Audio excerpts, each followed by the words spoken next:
আসসালামু আলাইকুম প্রিয় নার্সিং অ্যাসপিরেন্টস, সবাই কেমন আছো? সবার পড়াশোনা কেমন চলছে? আমরা আমাদের 2026-27 শিক্ষাবর্ষের প্রথম nursing dedicated free live class নিয়ে তোমাদের সামনে চলে আসলাম। ইতোমধ্যেই আমরা তোমাদেরকে জানিয়েছি যে আমাদের আজকের ক্লাসে আমরা আলোচনা করব ইংরেজি সাবজেক্ট থেকে বিগত বছরে নার্সিং ভর্তি পরীক্ষায় আসা বেশ কিছু গুরুত্বপূর্ণ প্রশ্ন নিয়ে। তো ক্লাসটার মেইন ক্লাসে ঢোকার পূর্বে তোমরা যারা ইতোমধ্যে যুক্ত হয়েছো তারা একটু কষ্ট করে জানিয়ে দাও যে আমাদেরকে স্পষ্ট দেখা যাচ্ছে কিনা, আমাদের সাউন্ড ক্লিয়ার আছে কিনা, তারপরে আমরা আমাদের মূল ক্লাসটা শুরু করতে পারি। আহ, আমরা নার্সিংয়ের যে স্বপ্ন দেখছি, এই স্বপ্নটা পূরণ করতে গেলে সব থেকে বেশি কি প্রয়োজন আমাদের বলো তো? সব থেকে বেশি প্রয়োজন আমাদের হার্ড ওয়ার্কিং। তুমি 10টা কোচিংয়ে ভর্তি হইলা, বাট একটুও পড়াশুনো করো না, তোমার কোনো ডেডিকেশন নাই, তোমার পরিশ্রম করার অ্যাটিটিউড নাই, এরকম থাকলে কিন্তু তুমি কোনোভাবেই নার্সিং ভর্তি পরীক্ষায় ভালো করতে পারবে না। আমরা বিগত 4-5 বছর ধরে এই যে নার্সিং ভর্তিচ্ছ শিক্ষার্থীরা থাকে, যারা জাস্ট এইচএসসি পরীক্ষা শেষ করলো অথবা সেকেন্ড টাইমার বা থার্ড টাইমাররা থাকে, তাদেরকে নিয়ে কিন্তু কাজ করি। তো তাদেরকে কাজ করার সময় আমরা যে জিনিসটা ফিল করি সেটি হচ্ছে এই নার্সিং ভর্তিচ্ছ শিক্ষার্থীদের আবেগের মাত্রাটা থাকে বেশি। তারা অল্পতেই মন খারাপ করে ফেলে, আবার পরিশ্রম না করেও তাদের চাওয়াটা অনেক উপরে থাকে।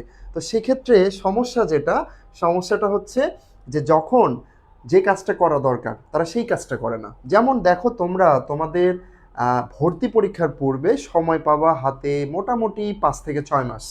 তো এই 5-6 মাস তুমি পড়াশোনা করবা না, বাট যখন রেজাল্ট প্রকাশ হবে তুমি চান্স পাবা না, তখন তুমি চরমভাবে হতাশ হয়ে যাবা। এইটার কিন্তু কোনো সুযোগ নাই, এই আবেগগুলার আমাদের বাস্তব লাইফে কোনো জায়গা নাই। আমাদের কি করতে হবে? আমাদের পড়াশুনো করতে হবে। পড়াশুনো করলে আমরা ভালোভাবে যদি কোথাও চান্স পাই, তখন কিন্তু তুমি সমাজকে দেখিয়ে দিতে পারবা, তোমার বাবা মায়ের মুখকে উজ্জ্বল করতে পারবা। তো যাই হোক, সালাম জানিয়েছে মিলন হোসেইন এবং তাসনিয়া বিনতে ফারিন। ওয়ালাইকুম আসসালাম। তোমরা যারা ক্লাসটা দেখছো, আমাদের কিন্তু এটা প্রথম সেশন তোমাদের সাথে। সো আমরা চাই তোমরা বেশি বেশি আমাদের সাথে এঙ্গেজ থাকো, আমরা যেন ফ্রিতেও তোমাকে অনেক কিছু দিতে পারি।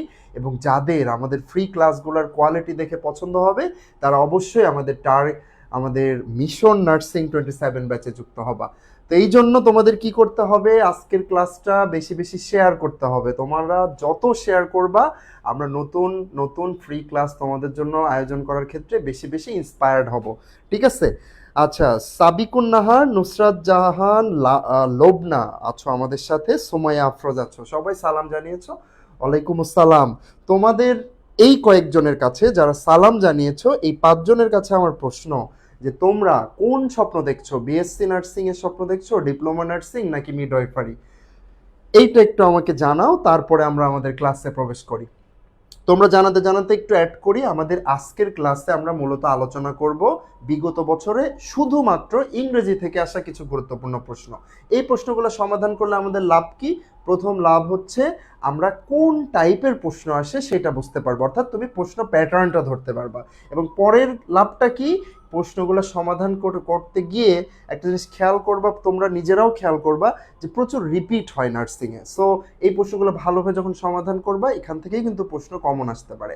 আবার আমরা যখন এক একটা প্রশ্নের ডেসক্রিপশন আলোচনা করব, সেখান থেকে তুমি নতুন নতুন জিনিস শিখতে পারবা, যেটাকে কাজে লাগিয়ে তুমি আরও 10টা এমসিকিউর উত্তর করতে পারবা। সো আমরা শুরু করতে পারি।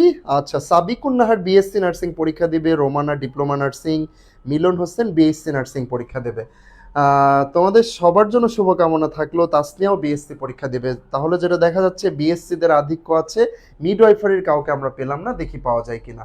তো আমার মনে হয় আর দেরি না করে আমরা ক্লাসটা শুরু করতে পারি। আমরা আমাদের প্রথম প্রশ্নে চলে যাব।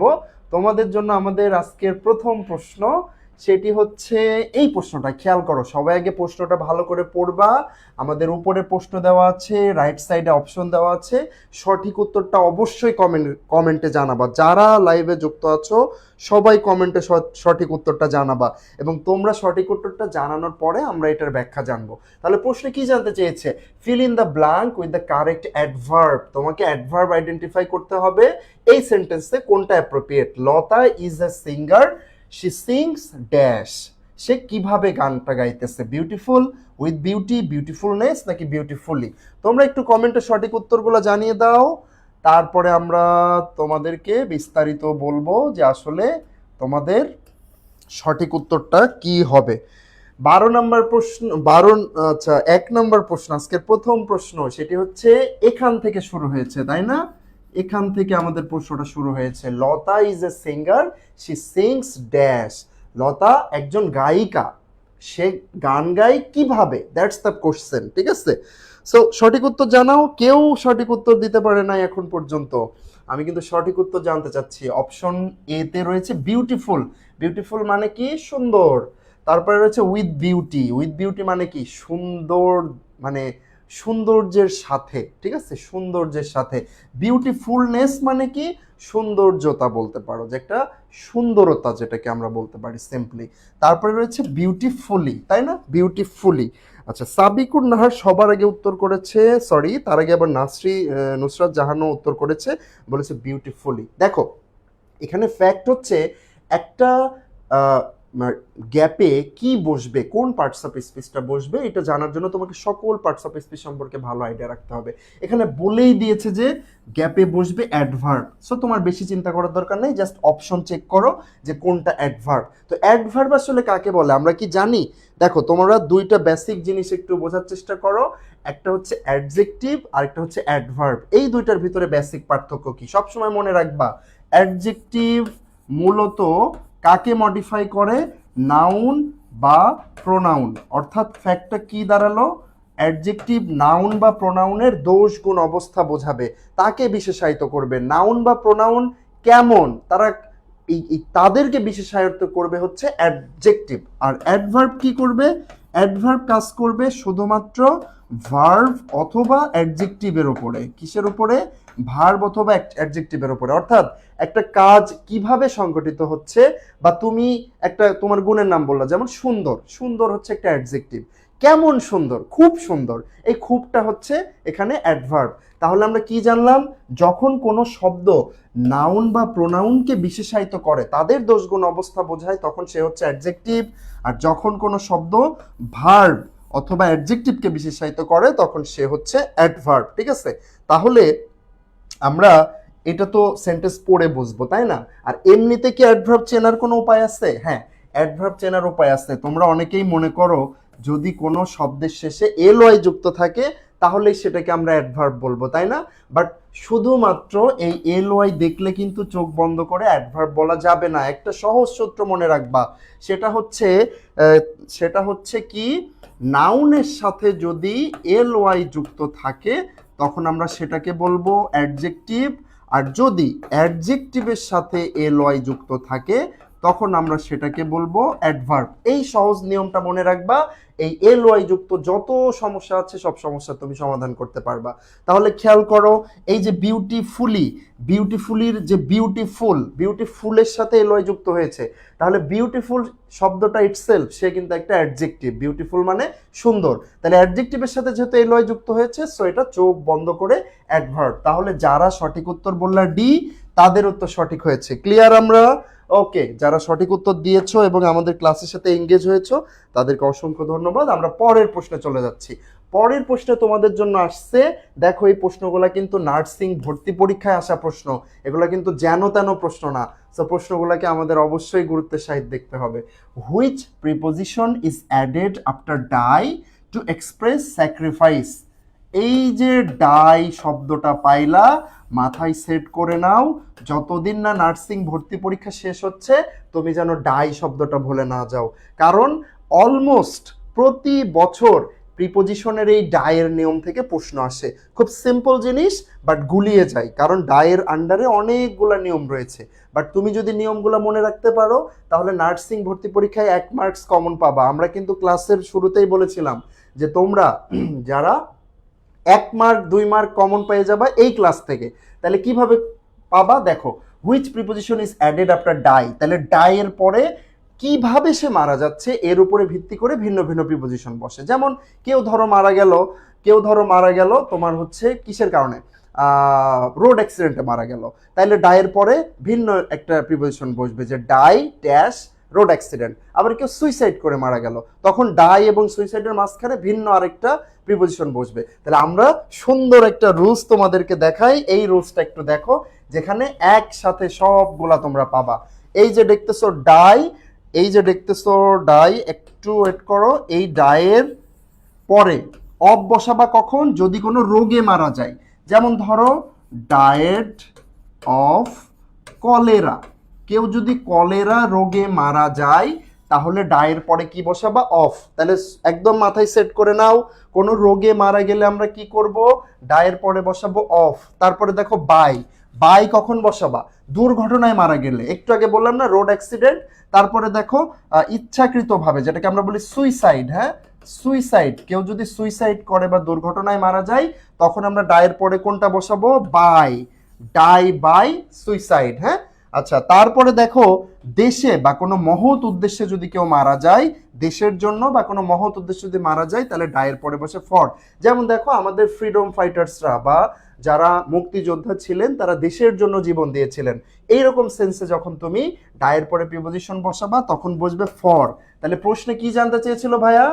প্রশ্নে জানতে চেয়েছিল যে হুইচ প্রিপোজিশন বসবে ডায়ের পরে যখন আমি স্যাক্রিফাইস বোঝাইতে চাচ্ছি। তাহলে স্যাক্রিফাইস কোনটা? এটা না, মহৎ উদ্দেশ্যে তুমি মারা যাইতেছো, সো এই সেন্সে ইউজ করলে ডায়ের পরে বসবে ফর। তাহলে ফর কি আছে অপশনে? তাহলে যারা উত্তর কি কেউ করে নাই? উত্তর করছে দুইজন, নুসরাত জাহান এবং রায়হান উত্তর করেছে। তাহলে যারা সঠিক উত্তর করেছো ডি, তারা সঠিক বলেছো, ঠিক আছে। আচ্ছা, তারপরে যে রুলসগুলো রয়েছে এই রুলসগুলো তোমরা পড়ে নিবা। আর এই পিডিএফটা কি তোমরা পাবা? হ্যাঁ, এই পিডিএফটা তোমরা পাবা যারা আমাদের ফ্রি হোয়াটসঅ্যাপ গ্রুপে যুক্ত থাকবা। তো অনেকেই ক্লাসটাতে এসেছো ফ্রি হোয়াটসঅ্যাপ গ্রুপ থেকে, অনেকে হয়তো গ্রুপে যুক্ত নাই, অনেকে হয়তো ক্লাসটা ইউটিউব থেকে দেখবা।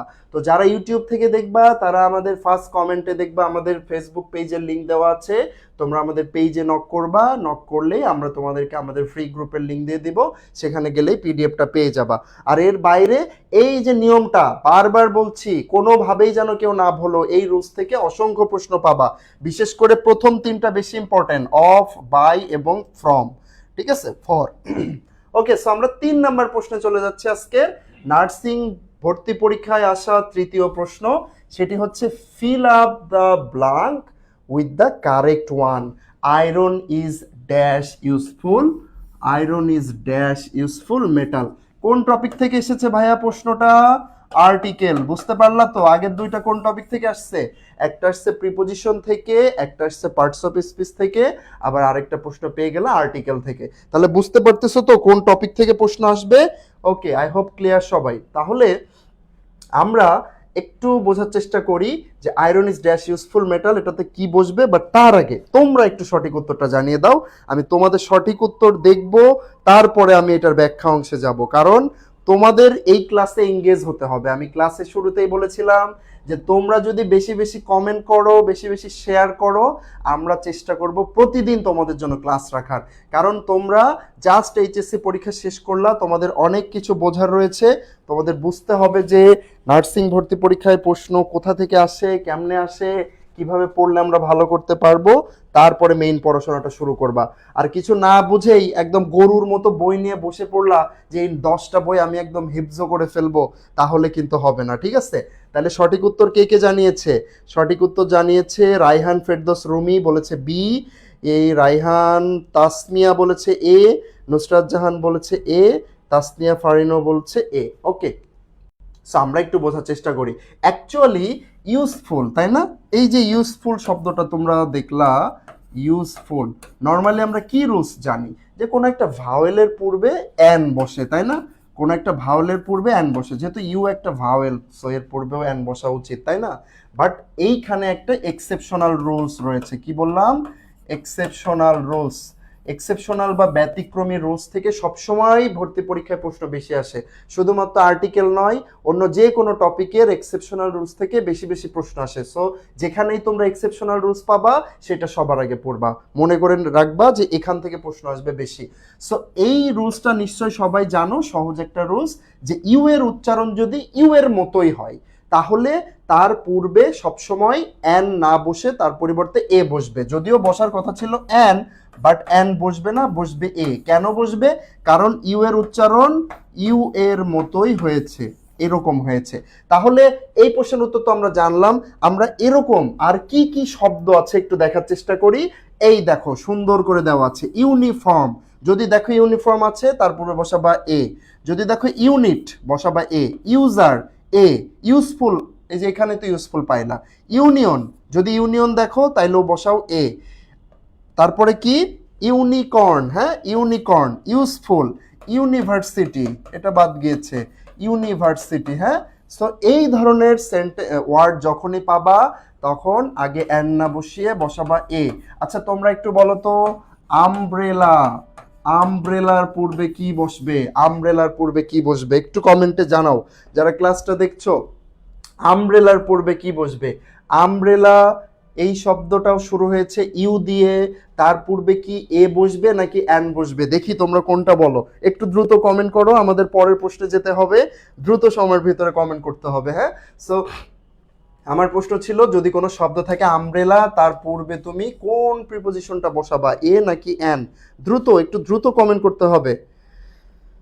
আচ্ছা অনেকেই এঙ্গেজ আছে, আমরা যেটা চাইতেছি তোমাদের থেকে তোমরা বেশি বেশি কমেন্টস করো, ঠিক আছে, তোমরা বেশি বেশি কমেন্টস করো, শেয়ার করো ক্লাসটা সবার মাঝে, তোমাদের যে সমস্ত বন্ধু বান্ধবরা এবছর নার্সিং ভর্তি পরীক্ষা দিবে তাদের সাথে শেয়ার করে দাও। ওকে রাইহান ফেরদৌস রুমি উত্তর দিয়েছে, বলেছে যে অ্যান আমব্রেলা হবে। আচ্ছা নাবিহা আবার বলছে এ হবে না, নাবিহা এ হবে না, আমরা কি বললাম যে তুমি ইউ দিয়ে শুরু শব্দের উচ্চারণ যদি ইউ এর মতো হয়, যেমন এইগুলো খেয়াল করো, uniform uniform, unit unit, user user, university university, তাহলে দেখো উচ্চারণ যখন ইউ হচ্ছে তখন আমরা এন না বসে এ বসাচ্ছি, বাট এক্ষেত্রে আমব্রেলার ক্ষেত্রে কিন্তু সেটা ঘটে নাই, আমব্রেলাতে ইউ দিয়ে শুরু হয়েছে বাট প্রথমে বসেছে কি, উচ্চারণটা আমরা করেছি আ, তাই না, ইউ এর মতো হয় নাই, এজন্য এখানে আমরা অ্যানই বসাবো। সো অ্যান হচ্ছে সঠিক উত্তর, ঠিক আছে। ওকে আর শোনো তোমরা আমাদের ভীষণ নার্সিং অ্যাডমিশন কেয়ার সম্পর্কে জানো কি না, তোমাদের একটু বলি, এই যে আমাকে দেখতে পাচ্ছ আমার পরিচয়টাই দিই নাই, দেখছো প্রথম ক্লাস অথচ পরিচয় দিই নাই। আমার নাম হচ্ছে সাকিব, আমি বাংলাদেশ মেডিকেল বিশ্ববিদ্যালয় থেকে বিএসসি নার্সিং সম্পন্ন করেছি অনেক আগে, তখন তোমরা এসএসসি পরীক্ষাও দাও নাই, 2022 সালে আমি পাস করেছি বাংলাদেশ মেডিকেল বিশ্ববিদ্যালয় থেকে। বাংলাদেশ মেডিকেল বিশ্ববিদ্যালয় বাংলাদেশের একটা পাবলিক বিশ্ববিদ্যালয়, এটাকে তোমরা পিজি হাসপাতাল নামে চেনো। তো ভীষণ নার্সিং অ্যাডমিশন কেয়ার তোমাদের জন্য যে এই কোর্সটা লঞ্চ করেছে মিশন নার্সিং 27, এখানে কিন্তু বাংলাদেশ মেডিকেল বিশ্ববিদ্যালয়ের ভাইয়া আপুদের পাবা, কলেজ অফ নার্সিং শেরে বাংলা নগরের ভাইয়া আপুদের পাবা, এবং ঢাকা বিশ্ববিদ্যালয়ের 3জন ভাইয়াকে পাবা যারা বাংলা ইংরেজি সাধারণ জ্ঞানের ক্লাস নেবে। আর আমাদের কিন্তু তোমাদের জন্য কমপ্লিট বই আছে, নিশ্চয়ই তোমরা জানো, অলরেডি এই মেসেজগুলো পেয়েছো, বিএসসি নার্সিং যারা পরীক্ষা দিবা এই বইটা বিএসসি নার্সিং অ্যাডমিশন বুস্টার, এবং ডিপ্লোমা নার্সিং এর জন্য ডিপ্লোমা নার্সিং ও মিডওয়াইফারি অ্যাডমিশন বুস্টার, এবং দুই পৃথক কোর্সের জন্যই কিন্তু আলাদাভাবে আমাদের নার্সিং প্রশ্ন ব্যাংক, ঠিক আছে। আচ্ছা সো বইগুলা দ্রুত সময়ের ভিতরে আমরা তোমাদের কাছে পৌঁছে দেব, যারা ইন্টারেস্টেড অলরেডি আমরা বিভিন্ন প্রান্তে এগুলা পৌঁছানো শুরু করেছি। সো পরের প্রশ্নে চলে যাই, কথা আর বাড়াবো না, তোমাদের জন্য আজকে 4 নাম্বার প্রশ্ন, what kind of noun is না কাউ। তাহলে আমরা পার্টস অফ স্পিচ থেকে আবার আরেকটা প্রশ্ন পেয়ে গেলাম, তাহলে কি বুঝতে পারতেছো তোমরা যে পার্টস অফ স্পিচ ইটসেলফ কতটা ইম্পর্টেন্ট একটা টপিক। পার্টস অফ স্পিচ থেকে কিন্তু প্রতি বছর 3 থেকে 4টা প্রশ্ন চলে আসে। তোমরা জানো কি ইংরেজি থেকে কয়টা প্রশ্ন আসে, নার্সিং ভর্তি পরীক্ষায় বিএসসি নার্সিং, ডিপ্লোমা নার্সিং এবং মিডওয়াইফারি 3টা কোর্সের ক্ষেত্রেই কিন্তু ইংরেজি থেকে গুরুত্বপূর্ণ 20টা মার্কস চলে আসে। সো যারা ইংরেজিকে ফাঁকিবাজি দিবা, ইংরেজিতে ফাঁকিবাজি দিবা, ইংরেজি ভালো বোঝো না, তারা কিন্তু কট খেয়ে যাবা। সো কট খাওয়া যাবে না, কট যেন না খাও, এজন্যই আমরা আছি তোমাদের জন্য, বাংলাদেশের সব থেকে ট্রাস্টেড প্ল্যাটফর্ম। তোমাদের নার্সিং ভর্তি সংক্রান্ত ইংরেজি যত প্রবলেম আছে ইনশাল্লাহ সকল প্রবলেম আমরা সলভ করে দিব, তোমাদের সহজ ওয়েতে বোঝাই দিব, কোনো কিছু বেশি পড়াবো না, যেন বেশি পড়ার লোডে তোমার মাথা হ্যাং হয়ে যায়, সেরকম কিছু না হয়। সো প্রশ্নের উত্তর করছো কি তোমরা? ওকে হুমায়রা হাসান রোজা বলছে জি আমি আগের বছর নিছিলাম এই বইটা। ওকে হুমায়রা হাসান বইটা ভালো লাগছে কিনা একটু জানায়ও। আচ্ছা তাসনিয়া বিনতে ফারিন বলেছে কাউ হচ্ছে কমন নাউন। রাইহানা ফেরদৌস রুমি বলছে cow is material noun. Okay so আমরা একটা পেলাম কমন আর একটা পেলাম ম্যাটেরিয়াল। বাকি যারা দেখতেছো তাদের কি হাতে অপারেশন হয়েছে নাকি, তারা কেন উত্তর দিচ্ছে না, নাকি শীতের কারণে হাতে মোজা পড়ে আছো? 13 জনের কমেন্ট দেখতে চাই একসাথে। ইটস এ ক্লাস, ক্লাসে সবসময় এঙ্গেজ হতে হবে, ঠিক আছে? যত বেশি এঙ্গেজমেন্ট তত ভালো লাগবে তোমার ক্লাসটা, ঠিক আছে? আমরা এত কষ্ট করে তোমাদের জন্য ফ্রি ক্লাস আয়োজন করি, তোমরা যদি এঙ্গেজই না হও তাহলে কিন্তু এটা আমাদের জন্য হতাশাজনক। তাইলে দেখো উত্তর কি আর কেউ দিয়েছে? আচ্ছা, কমন নাউন, কমন নাউন বলছে, রোমানা বলেছে বি কমন নাউন। ওকে, সো সবাই বলছো কমন নাউন। আসলে ফ্যাক্টটা কি দেখো, নাউনের যে ক্লাসিফিকেশন আছে তার ভিতরে প্রথমেই কি রয়েছে, একটা হচ্ছে প্রপার নাউন। প্রপার নাউন জিনিসটা কি? প্রপার নাউন হচ্ছে সিম্পলি কোনো কিছুর নাম নির্দিষ্ট করে যখন আমরা কোনো কিছুর নাম বোঝাই, যেমন ঢাকা শহরের ঢাকা একটা শহরের নাম, বাংলাদেশ একটা দেশের নাম, পদ্মা একটা নদীর নাম, এরকম নির্দিষ্ট করে যখন কোনো নাম বোঝাই, গীতাঞ্জলি রবীন্দ্রনাথ ঠাকুরের একটা বইয়ের নাম, যখন নির্দিষ্ট করে কোনো নাম বোঝাবো আমরা তখন সেটাই হচ্ছে প্রপার নাউন। এরকম আরো ক্লাসিফিকেশন আছে, আমরা পেইড ব্যাচে এগুলো নিয়ে আলোচনা করব, বাট দুইটা কমন পার্থক্য দেখো, কমন নাউন এবং কালেকটিভ নাউনের, এইখানেই মূলত তোমাদের প্যাচটা লাগে। কমন নাউন কি আর কালেকটিভ নাউন কি? দেখো, কমন নাউন মানে হচ্ছে জাতিবাচক বিশেষ্য, সিম্পল ভাবে মনে রাখবা, কমন নাউন মানেই কি? জাতিবাচক বিশেষ্য। তাহলে জাতিবাচক বিশেষ্য দ্বারা আসলে আমরা কি বুঝি? জাতিবাচক বিশেষ্য বলতে মনে রাখবা একই জাতীয় অনেক কিছু আছে, ওইটার একই জাতীয় অনেক এক্সাম্পল দিতে পারবা, এবং একটা সহজ উপায় আছে, একটা ট্রিক্স। কমন নাউন মনে রাখার একটা ট্রিক্স হচ্ছে, যেটাকে আমি কমন নাউন বলতেছি তার আন্ডারে তুমি উদাহরণ দিতে পারবা। যেমন দেখো, বুকস, বুকস, বুকস হচ্ছে একটা কমন নাউন, বই। তো বইয়ের যদি আমি উদাহরণ দিতে বলি তুমি পারবা না? পারবা, কিন্তু বলবা যে গণিত বই, বিজ্ঞান বই, ইংরেজি বই। তাইলে এই যে বুক ইটসেলফ, এ কিন্তু নির্দিষ্ট না, এ হচ্ছে একটা জাতি টাইপ বোঝাইতেছে, একটা ক্যাটাগরি বোঝাচ্ছে। সো বুক হচ্ছে কমন নাউন, বাট বুকের আন্ডারে যে নামগুলো বলবো সেগুলো হচ্ছে প্রপার নাউন। এই যে কাউ বলা হলো, কাউ মানে গরু, তো গরুর আন্ডারে তুমি উদাহরণ দিতে পারবে না যে ওই একটা গরু, ওই একটা গরু, ওই একটা গরু, আলাদা আলাদা গরু আছে, কিন্তু একটার নাম ধবলি, একটার নাম লালু, একটার নাম কালু, তাই না? এরকম অসংখ্য নামে কিন্তু আমরা ডাকতে পারি। তো এইরকম মনে রাখবা যেই জিনিসগুলার আমরা উদাহরণ দিতে পারি। যেমন দেখো, রিভার, রিভার, রিভার মানে কি? নদী। তো রিভারের কি তুমি উদাহরণ দিতে পারবা? ডেফিনেটলি পারবা, পদ্মা, মেঘনা, যমুনা, ব্রহ্মপুত্র, এরকম অসংখ্য উদাহরণ দিতে পারবা। সো রিভারও একটা কমন নাউন। আবার দেখো, কান্ট্রি, কান্ট্রি মানে কি? দেশ। কান্ট্রির উদাহরণ দিতে পারবা না?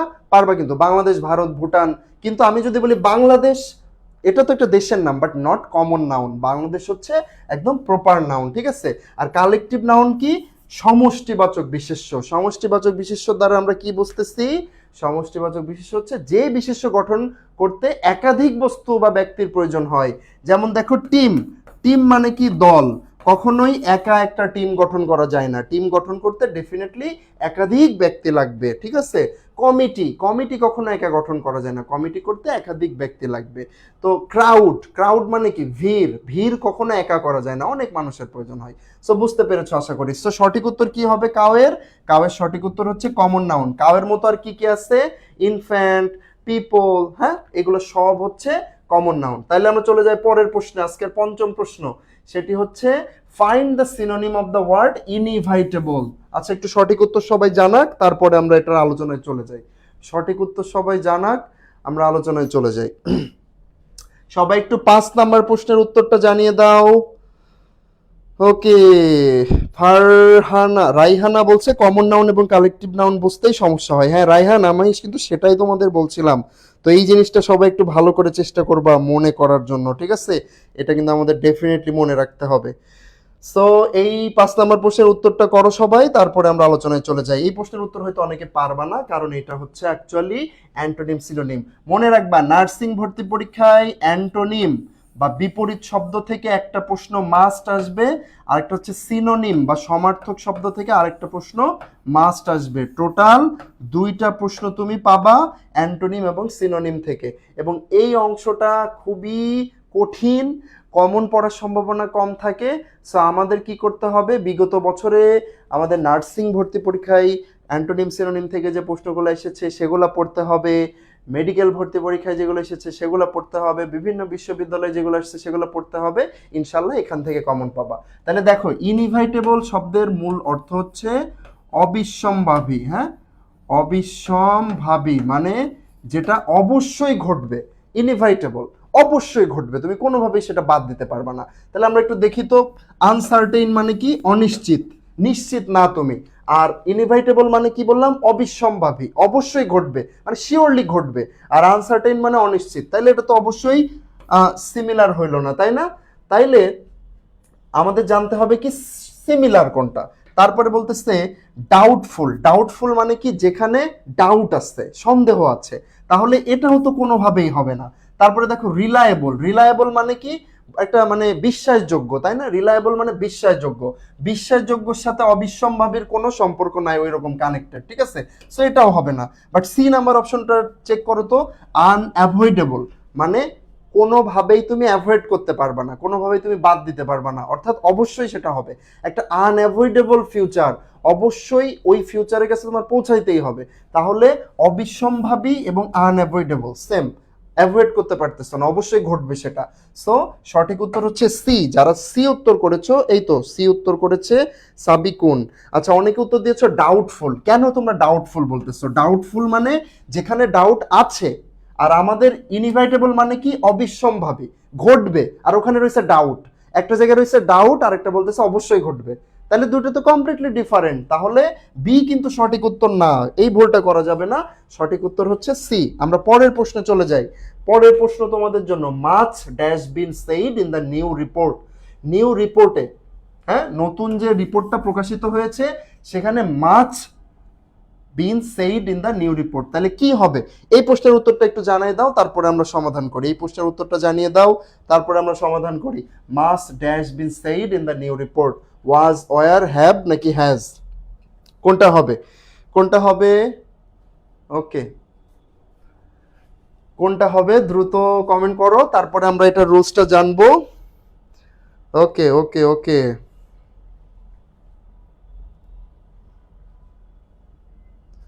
দ্রুত দ্রুত কমেন্ট করতে হবে, প্রশ্নটা কিন্তু কঠিন আছে, ঠিক আছে? ওকে,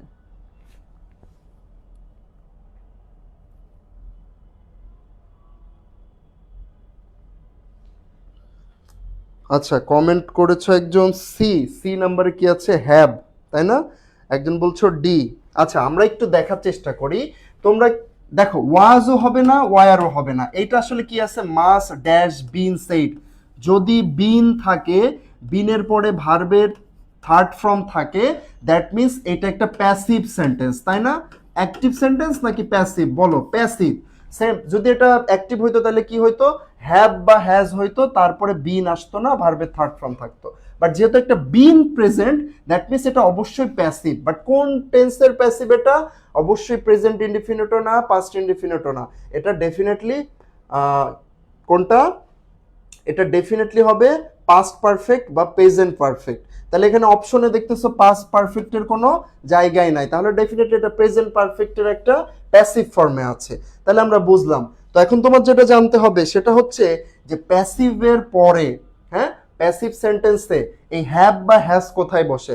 হ্যাভ এবং হ্যাজের একটা রুলস জানো সবাই সুন্দর করে। হ্যাভ এবং হ্যাজ, কোনটার পরে হ্যাভ বসে, কোনটার পরে হ্যাজ বসে, সবসময় মনে রাখবা। ফার্স্ট পার্সনের পরে হ্যাভ বসে, যেমন আই হ্যাভ, আই হ্যাভ, হ্যাঁ, ফার্স্ট পার্সনের পরে হ্যাভ বসে। তারপরে সেকেন্ড পার্সনের পরেও হ্যাভ বসে, সেকেন্ড পার্সনের পরেও হ্যাভ বসে। সেকেন্ড পার্সনকে ইউ, তাহলে you have, I have, you have. Clear এটা? ওকে, এবার এসে আমরা হ্যাজে। হ্যাজের ক্ষেত্রে নিয়ম হচ্ছে, হ্যাজের ক্ষেত্রে নিয়ম হচ্ছে থার্ড পার্সন যখন সিঙ্গুলার হবে, যেমন ধরো রহিম, থার্ড পার্সন যখন সিঙ্গুলার হবে, থার্ড পার্সন সিঙ্গুলার হবে, তখন তারপরে হ্যাজ বসবে।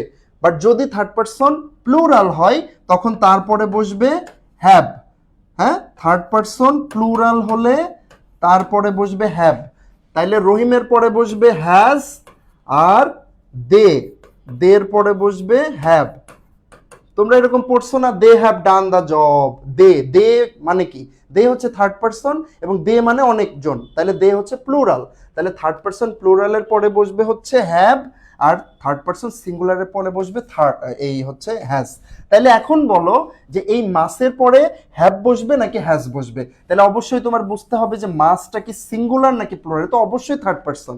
বাট সিঙ্গুলার নাকি প্লুরাল এইটা বোঝার জন্য আমাদের কিন্তু শুধুমাত্র মাছের হিসাব করলে হবে না, কারণ মাছ এই শব্দটা আসলে প্লুরাল বোঝায়। বাট দেখো তারপরে এই মাছের পরে কি রয়েছে, একটা uncountable noun, new report, information. তাহলে আনকাউন্টেবল নাউনের পূর্বে যখন মাছ থাকবে অ্যাকচুয়ালি সেটা সিঙ্গুলার বোঝায়, হ্যাঁ, ওটাকে নির্দিষ্ট করে আর কি। আনকাউন্টেবল নাউনের পূর্বে যখন মাছ শব্দটা বসবে তখন সেটা সিঙ্গুলার ফর্মে বোঝায়। তাহলে মাছ দ্বারা অ্যাকচুয়ালি সিঙ্গুলার ফর্ম বুঝিয়েছে, এবং যেহেতু সিঙ্গুলার আমরা একটু আগেই শিখে আসলাম যে থার্ড পারসন সিঙ্গুলার এর পরে বসবে হচ্ছে হ্যাজ, তাহলে যারা হ্যাজ বলেছো তাদের উত্তর সঠিক, much has been said in the report. তাহলে আমরা পরের প্রশ্নে চলে যাচ্ছি, 7 নম্বর প্রশ্ন। আচ্ছা, নেরিয়াম ইন্ডিকাম কি বলছে, এমনই একটা ফ্রি ক্লাস দেখে ভীষণে ভর্তি হওয়ার ডিসিশন নিচ্ছিলাম। আজ বিএমইউ এর একজন স্টুডেন্ট, আলহামদুলিল্লাহ বিএমইউ 16তম batch. Best of luck everyone, thank you ভীষণকে হোল জার্নিতে এত সাপোর্টিভ হওয়ার জন্য।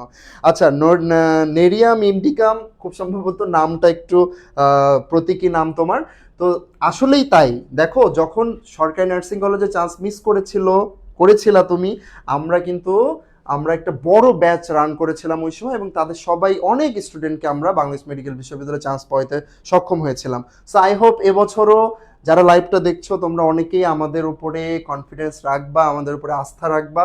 ইনশাল্লাহ আমরা তোমাদের আস্থার প্রতিদান দিতে পারবো।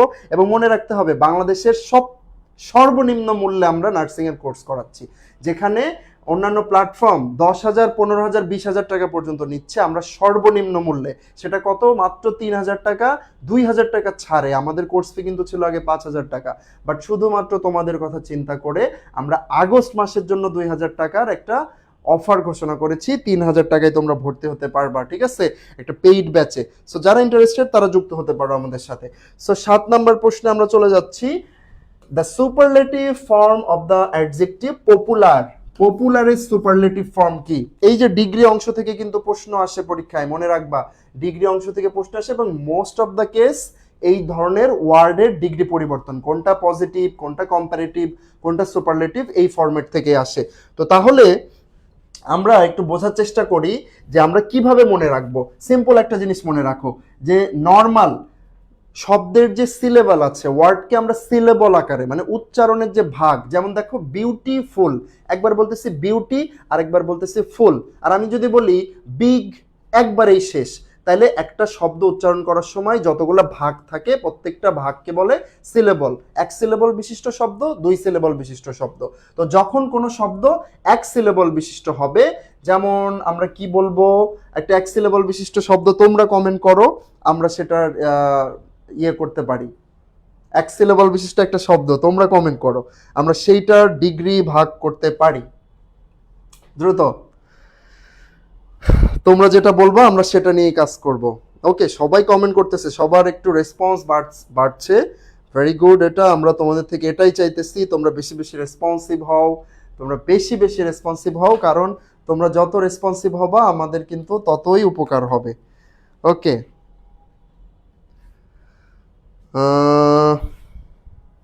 আচ্ছা, সো দেখো আমরা তোমাদেরকে জিজ্ঞেস করেছিলাম 1 সিলেবল বিশিষ্ট একটা ওয়ার্ড বলতে, তোমরা কেউ বললা না, খুবই দুঃখজনক এটা। দেখো এই হচ্ছে একটা 1 সিলেবল বিশিষ্ট শব্দ, হাই। তো এরকম 1 সিলেবল বিশিষ্ট শব্দ যখন তোমরা পাবা তখন সেটাকে কম্পারেটিভ করবা তার শেষে জাস্ট আর যুক্ত করে, আর সুপারলেটিভ করবা কিভাবে, সুপারলেটিভ করবা ইএসটি যোগ করে। মনে রাখবা 1 সিলেবল হলে high, higher, high, highest. But কথা আছে, যখন এইরকম তুমি পাবা যে ওই 1 সিলেবল বিশিষ্ট শব্দের লাস্টে রয়েছে একটা কনসোন্যান্ট আর তার আগে রয়েছে একটা ভাওয়েল, যেমন দেখো বিগ, লাস্টের একটা কনসোন্যান্ট আগেরটা ভাওয়েল, এইরকম ফরম্যাট যখন পাবা তখন এই যে লাস্টের কনসোন্যান্টটা রয়েছে সেটা ডাবল হয়ে যাবে। তাহলে কি হবে, BI ডবল জি ER, এই যে ER হবে না, তার আগে ডাবল জি হবে, আবার বিগেস্ট। এই হচ্ছে রুলস, ঠিক আছে। আচ্ছা, তারপরে আরেকটা রুলস পাবা তোমরা যেখানে লাস্টে ওয়াই রয়েছে, যেমন দেখো ইজি, EASY, ইজি, লাস্টে যদি কখনো ভাওয়েল থাকে তখন এক্সট্রা একটা আই চলে আসে, ওই ভাওয়েলটাকে মানে ওয়াইটাকে অ্যাভয়েড করতে হবে। তো সেখানে কি আসতে পারে, ইজি, EASIER, কি করলাম আমরা, আই ব্যতীত যে ভায়োলটা রয়েছে সেই ভায়োলটাকে সরিয়ে দিয়ে সেখানে আই বসালাম, লাস্টে ইআর। আর সুপারলেটিভ করব কিভাবে? লাস্টের আই এর ওখানে আমরা ওয়াই কে সরিয়ে দিয়ে ইএসটি, ইজিএস্ট, হ্যাঁ, আই ই এস টি, এইভাবে। সো এইটা হচ্ছে এক সিলেবল বিশিষ্ট শব্দকে সুপারলেটিভ এবং কম্পারেটিভ করার রুলস। আর যখন তুমি সেটাকে ডাবল সিলেবল বা একাধিক সিলেবল বিশিষ্ট ওয়ার্ডে চলে আসবে, যেমন এটা পপুলার, পপুলার দুইটা ভিন্ন সিলেবল আছে, তখন তুমি যদি কম্পারেটিভ করতে চাও অ্যাড করবা মোর, যদি সুপারলেটিভ করতে চাও অ্যাড করবা মোস্ট। মনে থাকবে? তাহলে অপশনের অনুযায়ী উত্তর কি হবে? The superlative form of the adjective popular, superlative করতে বলছে তাইলে মোস্ট পপুলার। ঠিক আছে, ওকে, আই হোপ বুঝতে পারছো। সো আমরা পরের প্রশ্নে চলে যাই। আমরা কিন্তু বারবার তোমাদের বলছিলাম যে তোমরা বেশি বেশি কমেন্ট করবা, তোমরা বেশি বেশি কমেন্ট করবা, বেশি বেশি শেয়ার করবা। আজকের ক্লাসটা যত বেশি শেয়ার হবে আমরা পরবর্তী ক্লাস তত দ্রুত অ্যারেঞ্জ করতে পারবো ইনশাল্লাহ। দ্য ইংলিশ ড্যাশ ইংলিশ, কঠিন একটা প্রশ্ন আসছিল কিন্তু। আচ্ছা, তাসনিয়া বিনতে ফারিন বলছে স্যার বলছি তো আপনি দেখেন নাই। আচ্ছা দুঃখিত, আমি হয়তো খেয়াল করি নাই, তোমাদের নেট প্রবলেম বা আমার নেট প্রবলেমের কারণে। এই যে অনেকেই তো কমেন্ট করছিল একটা ফর্ম, হ্যাঁ। আচ্ছা, সো এই প্রশ্নটার উত্তর আমরা একটু করার চেষ্টা করি। দ্য ইংলিশ ড্যাশ ইংলিশ, এটা অ্যাকচুয়ালি নাম্বার থেকে আসছে, ঠিক আছে, নাম্বার থেকে আসছে। নাম্বারের উপরে ভিত্তি করে ভার্বকে পরিবর্তন করতে হবে। তাহলে দেখো তো, দ্য ইংলিশ ড্যাশ ইংলিশ মানে কি? মনে রাখবা, যখন এই যে কোনো একটা ভাষার নামের পূর্বে আর্টিকেল দা যুক্ত থাকবে তখন সেইটা দ্বারা অ্যাকচুয়ালি জাতি বোঝায়। কি বললাম? জাতি বোঝায়। দা ইংলিশ বলতে অ্যাকচুয়ালি ইংরেজ জাতিকে বোঝাচ্ছে, আর তারপরে যেটা আছে এই ইংরেজি দ্বারা ভাষা বোঝাচ্ছে। ঠিক আছে, তাহলে ইংরেজরা ইংরেজিতে কথা বলে, এইখানে কোন ভার্ব তুমি বসাবা? ডেফিনেটলি এইটাই তো, স্পিক ভার্বটাই তো বসবে, তাই না? বাট কথা হচ্ছে স্পিকের কোন ফর্মটা বসবে। যেহেতু দা ইংলিশ বলতে ইংরেজি জাতি বোঝাচ্ছে, এটা কি সিঙ্গুলার নাকি প্লুরাল সেটা আমাকে বলো।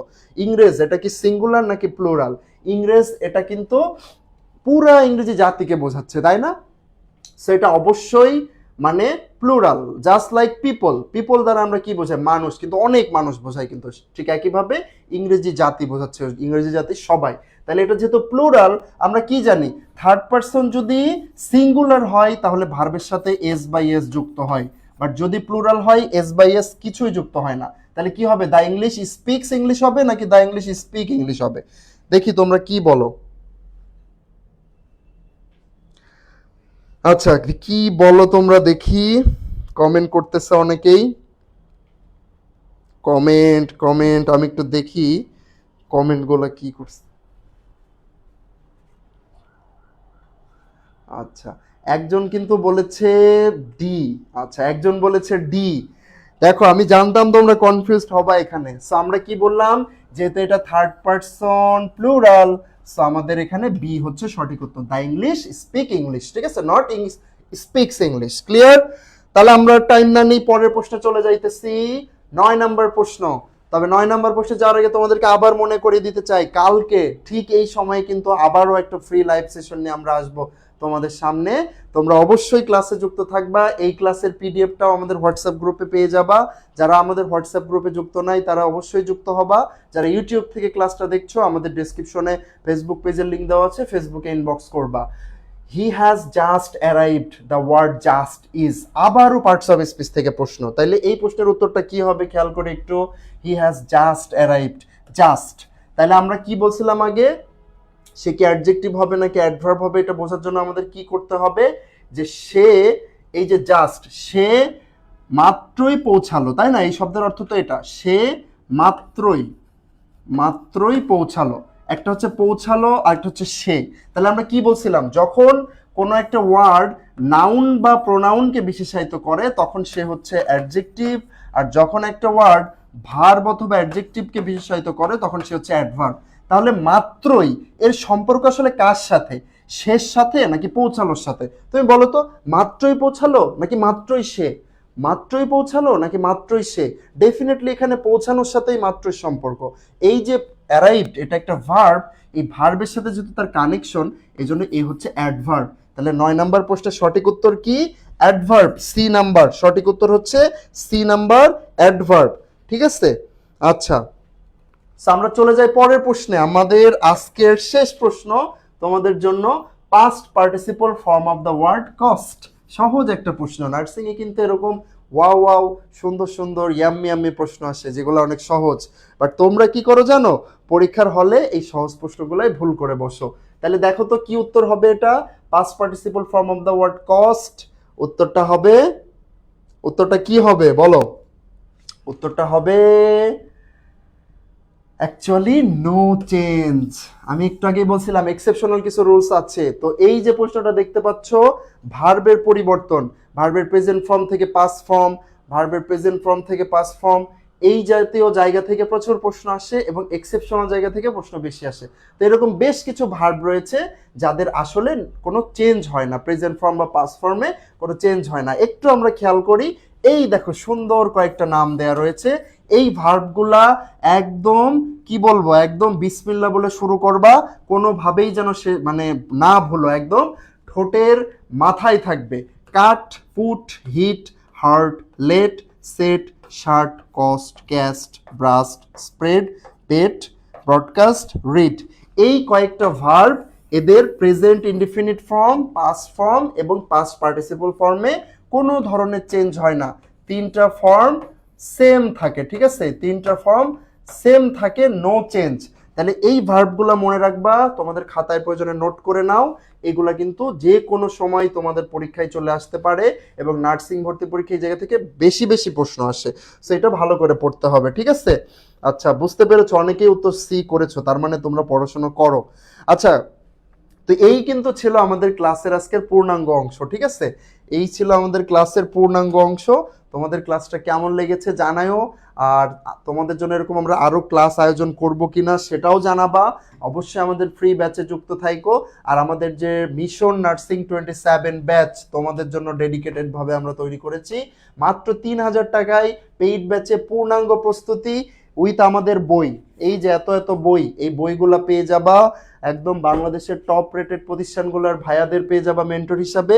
সো যারা ভালো করতে চাচ্ছ, বাসায় বসে প্রস্তুতি নিতে চাচ্ছ, তারা অবশ্যই ভীষণ নার্সিং অ্যান্ড ভীষণ কেয়ারের সাথে যুক্ত হবা। সবাইকে অসংখ্য ধন্যবাদ। ইনশাআল্লাহ সামনে নতুন কোনো ক্লাসে দেখা হবে।